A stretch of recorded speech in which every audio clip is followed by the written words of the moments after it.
बरेचसे विद्यार्थी हे गव्हर्नमेंट ऍग्रिकल्चर कॉलेज सोडून त्यांचा कल जास्त करून डॉक्टर शरदचंद्र पवार ऍग्रिकल्चर कॉलेजकडे असतो. निश्चितच. तर मला त्या कॉलेजबद्दल म्हणजे कॉलेजमधल्या असलेल्या फॅसिलिटीज बद्दल थोडीशी जरा माहिती.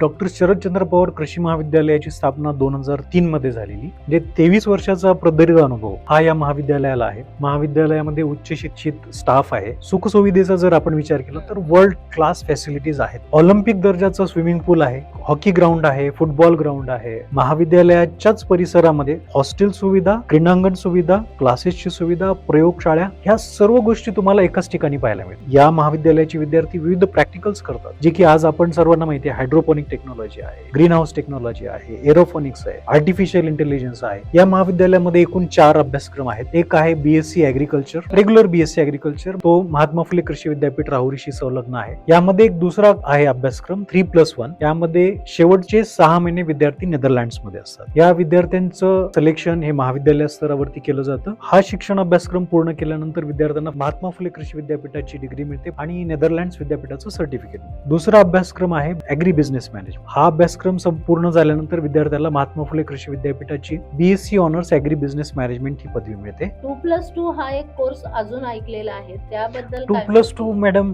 2+2 ऍग्री बिझनेस मॅनेजमेंट एमबीबीएस पेक्षा महाग. कारण हा अभ्यासक्रम कोण निवडतं? ज्यांची इंडस्ट्री आहे, की ज्यांना पुढे चालून बिझनेसच करायचा आहे. या अभ्यासक्रमाचं वैशिष्ट्य काय? 2 वर्ष बारामतीमध्ये, 2 वर्ष नेदरलँड्सला. तुम्हाला नेदरलँडची पण बॅचलरची डिग्री मिळते, इंडियाची पण महात्मा फुले कृषी विद्यापीठाची बीएससी ऑनर्स ऍग्री बिझनेस मॅनेजमेंटची डिग्री मिळते. नंतर तुम्ही 1 वर्ष नेदरलँड्स मध्ये राहू शकता. सर्च विजा असतो त्यांना. सर्च विजा म्हणजे 1 वर्ष तुम्ही कोणत्या पण युरोपियन कंट्रीमध्ये 23 देश आहेत त्याच्यामध्ये तुम्ही सर्च करू शकता. हा जो प्रोग्राम आहे मला वाटतं हा मुलांना एक करिअरची संधी उपलब्ध करून देणारा दिसतोय. अगदी बरोबर. हा कार्यक्रम असोसिएशन ऑफ इंडियन युनिव्हर्सिटीजने मान्य केलेला आहे. नमस्कार श्रोते हो, ऍग्रिकल्चरल डेव्हलपमेंट संचलित कृषी विज्ञान केंद्र बारामती कृषक ऍप आयोजित आजच्या पॉडकास्ट मध्ये मी डॉक्टर हेमांगी राऊत आपले स्वागत करीत आहे. मागच्या पॉडकास्ट मध्ये आपण बीएससी ऍग्रिकल्चर हे काय क्षेत्र आहे आणि त्याच्यामधल्या ती शिक्षण पद्धती कशी आहे याबद्दल आपण माहिती जाणून घेतली आहे. तर आजच्या पॉडकास्ट मध्ये आपण स्वागत करूया डॉक्टर श्रीकांत कर्णेवार सर. नमस्कार. ते आपल्याला कृषी पदवी अभ्यासक्रम प्रवेश आणि आंतरराष्ट्रीय कृषी भविष्यातील संधी काय आहेत त्याबद्दल माहिती देणार आहेत. जसं 12वी झाल्यानंतर आता मुलांची खूप प्रवेश प्रक्रियेसाठी आणि उज्ज्वल करिअरच्या शोधात आहेत, तर त्या संदर्भात सर काही आम्हाला माहिती हवी आहे. शेती विज्ञान तंत्रज्ञान ही संगम झालेला आहे शेतीचा तंत्रज्ञानाचा, तर ह्याबद्दल बीएससी ऍग्रिकल्चर कडे बऱ्याचशा मुलांचा कल वाढत चाललेला आहे. तर त्याबद्दल योग्य ते मार्गदर्शन आम्हाला हवं आहे, जेणेकरून मुलांच्या प्रवेश प्रक्रियेमध्ये त्यांना काही अडचणी फेस कराव्या लागणार नाही. आज आपण पाहिलं तर ऍग्रिकल्चर क्षेत्रामध्ये अभ्यासक्रमाचा विचार केला तर 4 विद्यापीठामध्ये बीएससी ऍग्रिकल्चर डिग्री ही आपल्याला मिळते. 25 सरकारी अनुदानांनी चालणारी महाविद्यालय आहेत आणि 91 महाविद्यालयामध्ये बीएससी ऍग्रिकल्चर हा विना अनुदानित महाविद्यालयामध्ये हा कार्यक्रम चालतो. आणि यातील एकमेव कृषी महाविद्यालय डॉक्टर शरदचंद्र पवार कृषी महाविद्यालय एकमेव असे महाविद्यालय आहे की ज्या महाविद्यालयामध्ये आंतरराष्ट्रीय कृषी अभ्यासक्रमाच्या संधी देखील आपल्याला विद्यार्थ्यांना उपलब्ध करून देण्यात आलेल्या आहेत. बीएससी ऍग्रिकल्चर हे क्षेत्र आता बरेच मुलांना संधी उपलब्ध करून देत आहेत, मुलांना माहिती झाली आहे आणि शेतकरी सुद्धा जागरूक झाले आहेत की तंत्रज्ञान त्याला आता जोडलं गेलं असल्या कारणाने मुलांचा कल जास्त वाढतोय. पण असं होतंय की मुलांना ही प्रवेश प्रक्रिया नक्की कशी करावी, ही प्रोसेस कशी असते याच्याबद्दल जरा डिटेल आम्हाला माहिती दिली तर बरं होईल. मॅडम, आता आपण कृषी शाखेमध्ये कोणत्या पण महाविद्यालयामध्ये तुम्हाला प्रवेश घ्यायचा असेल तर सर्वप्रथम सीईटी पोर्टलवर आपल्याला अर्ज भरणे बंधनकारक आहे. त्या ठिकाणी जर तुमचा अर्ज मंजूर झाला, त्यासाठी ओपन कॅटेगरीसाठी तुम्हाला 12वी मध्ये किमान 45% मार्क हवेत आणि इतर आरक्षणासाठी तुम्हाला 40% मार्क आवश्यक आहेत. त्यानंतर तुमचं 12वी मध्ये फिजिक्स, केमिस्ट्री, बायोलॉजी, मॅथमॅटिक्स नसेल तरी देखील तुम्हाला बीएससी ऍग्रिकल्चरच्या विद्याशाखेमध्ये आपल्याला प्रवेश मिळू शकतो. हा प्रवेश तुमचा निश्चित झाल्यानंतर तुमचा फॉर्म तुम्ही सर्वप्रथम भरल्यानंतर तुमचा प्रवेश हा डायरेक्टली निश्चित होत नाही. तुम्हाला काही कॅप राऊंड्स असतात. कॅप राऊंडमध्ये तुम्हाला प्राधान्यक्रम द्यावा लागतो आणि त्या प्राधान्यक्रमानुसार ऑनलाईन त्यांची मेरिट लिस्ट होते आणि नंतर तुम्हाला त्यामध्ये तुमचं कॉलेज अलॉट होतं. जर तुम्हाला बारामती ॲग्रिकल्चर डॉक्टर शरदचंद्र पवार कृषी महाविद्यालयात इच्छुक असाल तुम्ही, तर त्यामध्ये तुम्ही 11-130 हा कोड निवडावा आणि तर तुमचा विचार महाविद्यालयाच्या प्रवेश प्रक्रियेसंदर्भामध्ये होऊ शकतो. जर तुमचा त्यात नंबर लागला कॅप राऊंडमधनं, तर मग तुम्ही बारामती कॉलेजला येऊन आपला प्रवेश निश्चित करू शकता. हा एक पर्याय झाला त्यामध्ये. आणि दुसरा एक पर्याय आहे, तुम्ही व्यवस्थापन कोटा असतो. प्रत्येक महाविद्यालयाला 20% हा व्यवस्थापन कोटा दिलेला असतो. त्या व्यवस्थापन कोट्याअंतर्गत जर तुम्हाला प्रवेश आवश्यक असेल, तर तुम्ही त्या विहित नमुन्यामध्ये तुमचा प्रवेश अर्ज महाविद्यालयात जमा करणं आवश्यक असतं. पण अजून एक असा मुद्दा मला असा जाणवतो, की शेतकरी असल्याचा दाखला किंवा सातबाऱ्याचा उतारा जोडला तर त्याच्याने काही टक्के वाढतात आणि एक क्रॉप सायन्स हा विषय किंवा AST ॲग्रिकल्चरल सायन्स टेक्नॉलॉजी हा विषय जर तुमचा 12वीला असेल, तर त्याच्याने सुद्धा काही टक्के वाढतात. तर ती टक्केवारी कशी आहे सर? निश्चितच वाढतात मॅडम. पण मी पालकांना म्हणजे विनंती म्हणण्यापेक्षा मी सांगू इच्छितो पालकांना, की जेवढी नियमावली आहे, जर तुम्हाला फॉर्म भरायचा असेल, तर तुम्ही फॉर्म भरण्याची घाई न करता जी माहिती पुस्तिका प्रवेश प्रक्रियेसंदर्भामध्ये प्रकाशित केलेली आहे शासनाने, ती सविस्तर वाचून त्यानंतर तुम्ही तो फॉर्म भरावा. त्यामध्ये प्रत्येक गोष्टी दिलेल्या आहेत. जसं की तुम्ही आता विचारलंय, की क्रॉप सायन्स निश्चितच क्रॉप सायन्सचे तुम्हाला 12% वाढणारच आहेत. पण त्या व्यतिरिक्त देखील तुम्हाला बऱ्याच अशा गोष्टी आहेत, की ज्यामध्ये तुमचे मार्क्स वाढू शकतात. त्यामुळे मी पालकांना विनंती करतो, की त्यांनी त्या माहिती पुस्तिकेचा सविस्तर अभ्यास करावा आणि मग नंतर या प्रवेश प्रक्रियेसंदर्भातील फॉर्म ऑनलाईन फॉर्म हा भरण्यासाठी घ्यावा. हां, ते कारण बरेचसे महाविद्यालय जे तुम्ही चॉईस टाकणार त्याच्यावरनं तुमचं ॲडमिशन ठरणार, राइट? अगदी बरोबर. म्हणजे जे कोड दिलेलं असतं कॉलेजचं, बरोबर. ते कॉलेज आणि तुम्ही कशाला प्रेफरन्स देतात ते. आता त्यामध्ये मॅडम आपण काय करू शकतो, की मी विद्यार्थ्यांना सांगणार, की त्या प्रवेश प्रक्रियेमध्ये महाराष्ट्रातल्या संपूर्ण कॉलेजेसची नावं आहेत आणि त्या फक्त कॉलेजेसची नावं नाही आहेत, तर त्यामध्ये त्या कॉलेजची वर्गवारी किती आहे, ए ग्रेड आहे, बी ग्रेड आहे, सी ग्रेड आहे, ती वर्गवारी दिलेली आहे. त्याचबरोबर त्या ठिकाणी महाविद्यालयाचे संपर्क प्रमुखांचे नंबर दिलेले आहेत. तर मी पालकांना असं सांगू इच्छितो, की हा विद्यार्थ्यांच्या आयुष्यातला खूप मोठा क्षण आहे. हा टर्निंग पॉइंट ठरू शकतो. त्यामुळे तुम्ही डायरेक्टली प्रिफरन्स न देता तुम्हाला ज्या महाविद्यालयामध्ये खरोखर प्रवेश घ्यायचा आहे, त्या कॅम्पसला जाऊन तुम्ही तिथे भेट द्यावी. तिथल्या विद्यार्थ्यांशी हितगुज करावी. त्या विद्यार्थ्यांचे जे विद्यार्थी त्या महाविद्यालयातनं पास आउट झालेले आहेत, ते महाविद्यालयातील विद्यार्थी काय करत असतात, त्यावरनं मग नंतर आपण प्राधान्यक्रम ऑनलाईन प्रवेश प्रक्रियेमध्ये टाकावा. अन्यथा आम्हाला बराचसा अनुभव आहे, की कुठेतरी ऍडमिशन घ्यायचंय म्हणून कोणीतरी कोकणातलं कोणतं तरी कॉलेजचं नाव टाकतं, की जो विद्यार्थी त्या विद्यार्थ्याला त्या गावाचं नाव देखील माहिती नसतं, पण तो प्राधान्यक्रमामध्ये टाकतो. आणि मग ज्यावेळी प्रवेश त्या ठिकाणी मिळतो त्या विद्यार्थ्याला आणि ज्यावेळी तो विद्यार्थी त्या महाविद्यालयात जातो, तर तो डिसअपॉइंट होतो. तो ह्या गोष्टी टाळायच्या असतील तर तुम्ही शांतपणे सर्व महाविद्यालयांचा अभ्यास करावा. तुमच्या परिसरातील नव्हे महाराष्ट्रातील उच्च दर्जाची शिक्षण देणारी जी महाविद्यालय आहेत, त्या महाविद्यालयात शिकणारे विद्यार्थी कसे आहेत, त्या महाविद्यालयातून पासआउट झालेले विद्यार्थी ते काय करत असतात, यांचा अभ्यास करून नंतर तुम्ही प्राधान्यक्रम ऑनलाईन प्रवेश प्रक्रियेमध्ये यावं, अशी मी तुम्हाला पालकांना आणि विद्यार्थ्यांना विनंती करू इच्छितो. म्हणजे मुलांनी जी भली मोठी लिस्ट असते त्या पुस्तिकेमध्ये. 91 महाविद्यालय आहेत, 25 सरकारी महाविद्यालय आहेत. अगदी बरोबर. म्हणजे त्याच्यातनं मोजकी आपल्याला निवडक 10 निवडायची आणि तेवढीच टाकायची. तेवढीच preference. टाकायची. अगदी बरोबर. म्हणजे मग आपण जसं प्राधान्यक्रम आपल्याला हवंय त्याप्रमाणे जर दिलं, तर बरोबर. आपली ऍडमिशन प्रोसेस सुरळीत होणार. प्रवेश प्रक्रियेमध्ये तुम्ही चांगल्या महाविद्यालयामध्ये प्रवेश घेऊ नाहीतर शकता. मग मला लिस्ट भरायची आहे म्हणून मग मी तेवढी नावं टाकायची काहीतरी नावं टाकायची, आणि मग कोणीतरी कुठेतरी सांगतं. नंबर लागणार. तो गोंधळ होऊ आणि शकतो. पूर्ण आयुष्यभर तुम्हाला पुढचे 40 वर्ष त्या एका निर्णयाच्या गोष्टींना फेस करावं लागेल. अगदी बरोबर. तुम्ही हे 2-3 दिवस अतिशय महत्वाचे आहेत.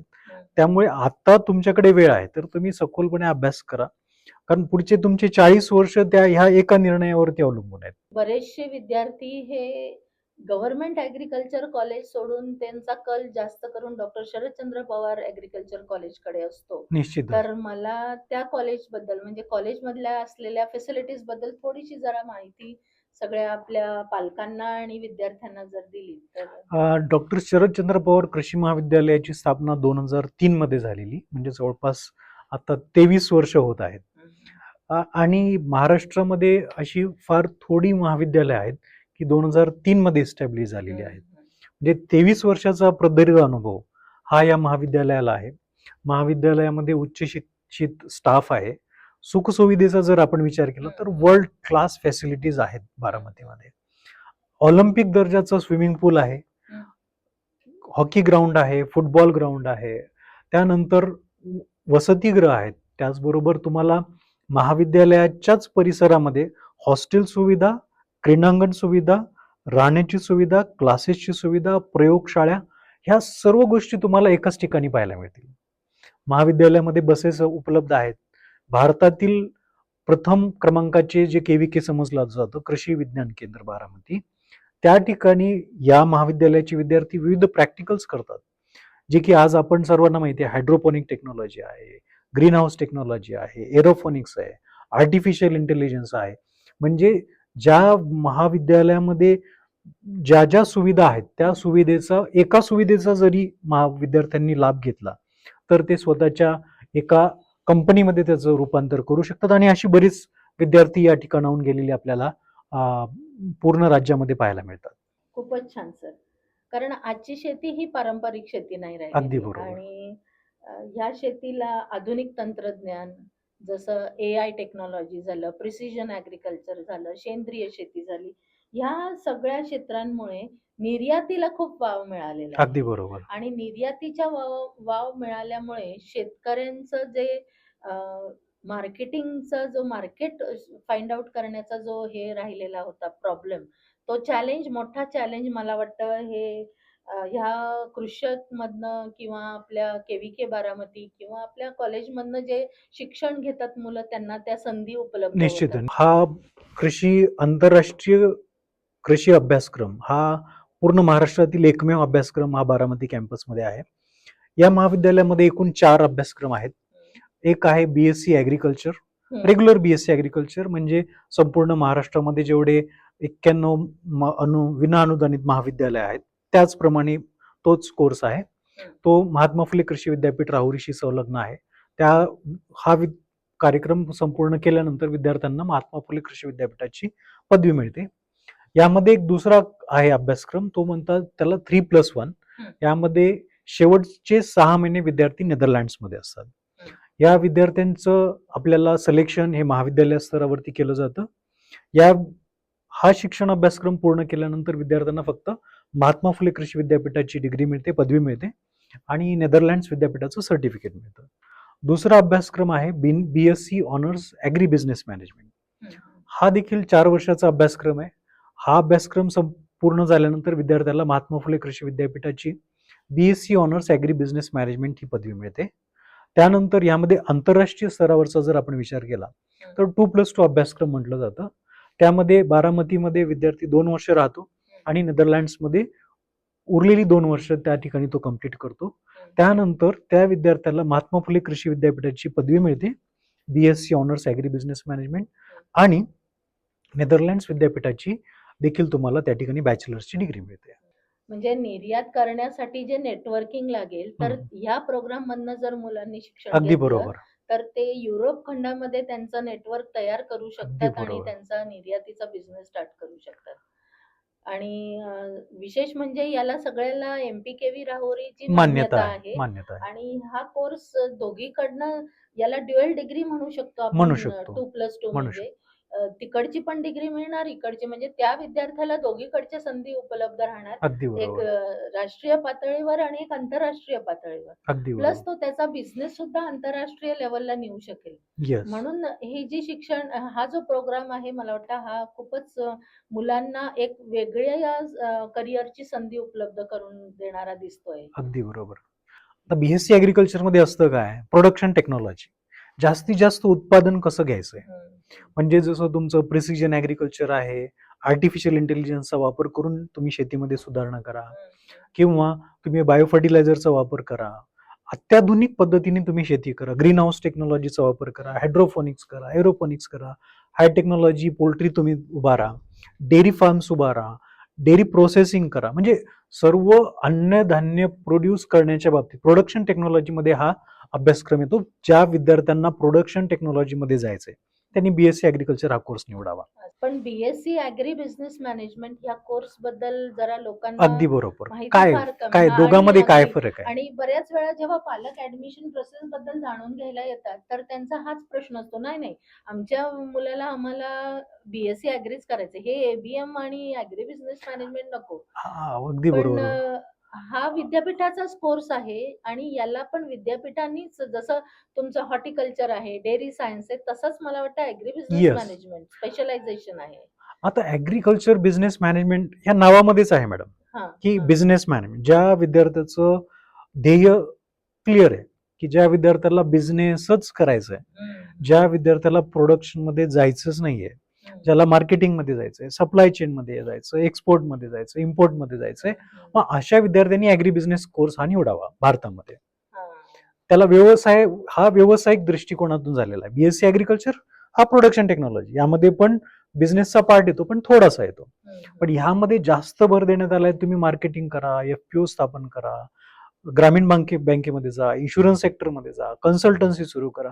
हम्म. बिझनेस रिलेटेड सर्व गोष्टी तो विद्यार्थी यामध्ये करू शकतो. म्हणजे नुसती शेती न करता त्या शेती उत्पादनाला मार्केट कसं Market. अवेलेबल कसं होईल याच्यावर अभ्यासक्रम तो स्थापन करण्यात आलेला अगदी आहे. बरोबर. म्हणजे त्यांना जे प्रोडक्शन केलेलं आहे त्याचा बिझनेस विक्री मॅनेजमेंट, विक्री जो शेतकरी आपला कमी पडतो तिथे, आणि म्हणून किंवा तिथे त्याचं प्रोसेसिंग करून त्याचा बिझनेस उभा करायचा. स्टार्टअप कोणत्या देशामध्ये काय काय रिक्वायरमेंट्स आहेत ते तपासायचं आणि आपल्या शेतमालाला जास्तीत जास्त योग्य भाव मिळवून द्यायचा. कारण आता इथून पुढे जेव्हा हे यंग जनरेशन जेव्हा मार्केटमध्ये येईल, निश्चितच सांगतो की ती कोणत्या दुकानामध्ये जाऊन काही निविष्ठा खरेदी करणार नाही, ते ऑनलाईन खरेदी करणार. मग त्या काळामध्ये हे सर्व आपण कृषी सेवा केंद्र बघतो ते तसे असतीलच का पुढील 10 वर्षामध्ये? हा फार मोठा प्रश्न आहे. कारण हे विद्यार्थी स्वतःच म्हणतायत की आम्ही ऑनलाईन खरेदी करणार. मग ते स्वतः ऑनलाईन खरेदी करणार असतील तर त्यांनी विचार करावा की कृषी सेवा केंद्र टाकल्यानंतर आपल्या दुकानामध्ये कोण येणार आहे. कारण ग्राहक सुद्धा तेव्हा तोच तंत्रज्ञानाने असेल. अद्ययावत असणार आहे. अगदी बरोबर. आणि तो सुद्धा डिजिटल मार्केटिंग Marketing कडे कडे कल जाणार. वाढलेला आहे. अगदी बरोबर आहे. त्याच्यामुळे विद्यार्थ्यांनी हे मार्केटिंग स्किल्स काय आहेत, ह्या सगळ्या स्किल्स जाणून घेऊन एक व्यवसायाकडे. आणि पूर्वी असं म्हटलं जायचं की शेतकऱ्याचेच मुलं हे बीएससी ॲग्रीला जाणार किंवा त्यांना शेतीची आवड असेल. पण याच्यातनं असं आपल्याला ह्या कोर्समधनं असं लक्षात येतंय की ज्यांच्याकडे शेती नाहीये आणि ज्यांना काहीतरी एक स्टार्टअप करायचंय, किंवा बिझनेस एक करा. त्यांच्या डोक्यात आयडिया आहे की मी एखादा फूड प्रोसेसिंग युनिट मध्ये काम करू शकतो, तर तो सुद्धा विद्यार्थी नक्कीच मला वाटतं नक्कीच या नक्कीच एबीएम यामध्ये येऊ मधनं शकतो. पुढे जाऊ शकेल. तर आपल्याला आंतरराष्ट्रीयचा जो 3+1 कोर्स आहे त्याची जरा सविस्तर माहिती द्या.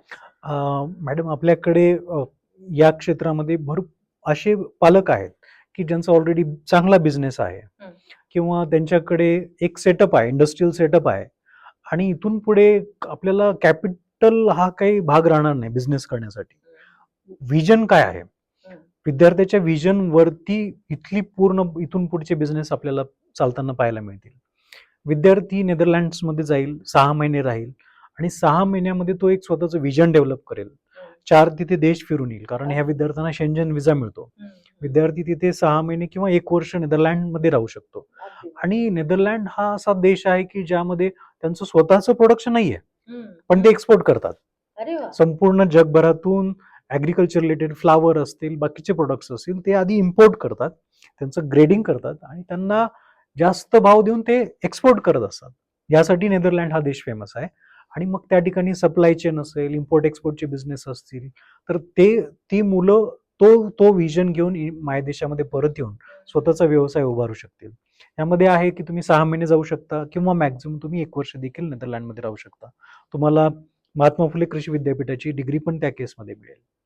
म्हणजे विद्यापीठाची आपली भारताची डिग्री सुद्धा मिळणार आणि त्यांचा सर्टिफिकेट सर्टिफिकेट मिळणार. कोर्सचं पण येस. सर्टिफिकेट मिळणार आणि प्लस एक विजन मिळणार की तो देश जिथे काही उत्पन्न नाहीये तरी ते जगाला ते प्रोव्हाइड करतायत, अगदी ते बरोबर. निर्यात करतायत जगामध्ये. तर हे फार मोठं उदाहरण आहे मुलांसाठी किंवा विद्यार्थ्यांसाठी, की माझ्याकडे जरी शेती नसली तरी सुद्धा मी एक व्यवसाय कसा उभारू शकतो, एक शेतीचा व्यवसाय करून आणि त्याला कुठल्या दर्जावर नेऊ शकतो हे नक्कीच नॉलेज त्यांना त्या कोर्समधनं मिळेल. अगदी बरोबर. 3+1 हा BSc ॲग्रीसाठीचा कोर्स सांगितला. बरोबर. तर 2+2 हा एक कोर्स अजून ऐकलेला आहे. त्याबद्दल टू काय प्लस माहिती टू आहे? Madam, 2+2 agri business management MBBS पेक्षा महाग. अरे बाप! कारण हा अभ्यासक्रम कोण निवडतं? हं. ज्यांची इंडस्ट्री आहे. एक इलाइट लोक, की ज्यांना पुढे चालून बिझनेसच करायचा आहे. आपल्या शिक्षण प्रणालीमध्ये काय, की तुम्ही DNA ची आकृती काढा. ती आकृती पुस्तकामध्ये, हं. तीच तुम्ही उत्तरपत्रिकेत लिहा. हं. आम्ही तीच आकृती शिकवणार. त्यामध्ये विद्यार्थ्याचा स्वतःचा विकास होताना दिसत नाही. हं. पण अशा काही गोष्टी आहेत, की ज्या तुम्हाला फक्त बिझनेसच करण्यासाठी आवश्यक आहेत. त्या कुठे पुस्तकात नाहीत. हे बरोबर. अनुभवातून विद्यार्थी शिकतात. म्हणजे त्याला मग एक एक्सपिरियन्शियल लर्निंग आपण म्हणू. एक्सपिरियन्शियल लर्निंग, तर असे विद्यार्थी आपल्या बारामतीमध्ये सुरुवातीला 2 वर्ष राहतील आणि उर्वरित 2 वर्ष नेदरलँड्समध्ये राहतील. सपोज आता तुमचा बिझनेस आहे महाराष्ट्रातील एका पुण्यामध्ये बिझनेस आहे. हं. तुम्हाला तो बिझनेस एक्सपांड करायचा आहे राजस्थानमध्ये. हे कोणत्या पुस्तकात दिलेलं आहे का? नाही. मग अशा प्रकारच्या असाइनमेंट्स देऊन आम्ही त्या विद्यार्थ्यांना घडवण्याचा प्रयत्न करत असतो. की म्हणजे उदाहरणार्थ त्यांचं विजन ते व्हिजन डेव्हलप करणं. डेव्हलप करायचं. ऍप्लिकेशन करायचं ते जे ते ABM मध्ये शिकणार बिझनेस मॅनेजमेंटमध्ये, त्याचं ऍप्लिकेशन या ऍप्लिकेशन करायचं. बिझनेसमध्ये तुमच्याकडे भरपूर पैसे आहेत. हां, तुम्ही स्वतः का डॉक्टर व्हायचंय? हां, तुमच्याकडे पैसे आहेत ना, तर तुम्ही हॉस्पिटल काढा. हां. 4 MD झालेले तिथे डॉक्टर्स ठेवा.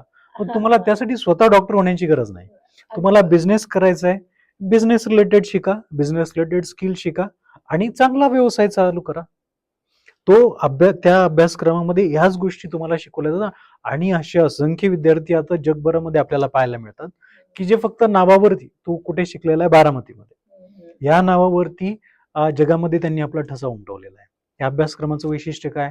2 वर्ष बारामतीमध्ये, 2 वर्ष नेदरलँड्सला.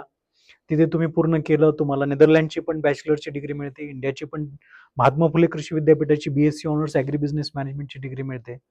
नंतर तुम्ही 1 वर्ष नेदरलँड्समध्ये राहू शकता. सर्च व्हिसा असतो त्यांना. हो. सर्च व्हिसा म्हणजे 1 वर्ष तुम्ही कोणत्या पण युरोपियन कंट्रीमध्ये 23 देश आहेत. त्याच्यामध्ये तुम्ही सर्च करू शकता किंवा तुमचा इंडियामध्ये बिझनेस आहे, एक्सपोर्ट तुम्हाला स्टार्ट करायचं आहे नेदरलँड्समध्ये. तुमचं ऑफिस तुम्ही तुम्ही तिथे सेटअप करू शकता. एखादं सप्लाय चेन आहे, तुमचं प्रोडक्शन खूप आहे द्राक्षांचं.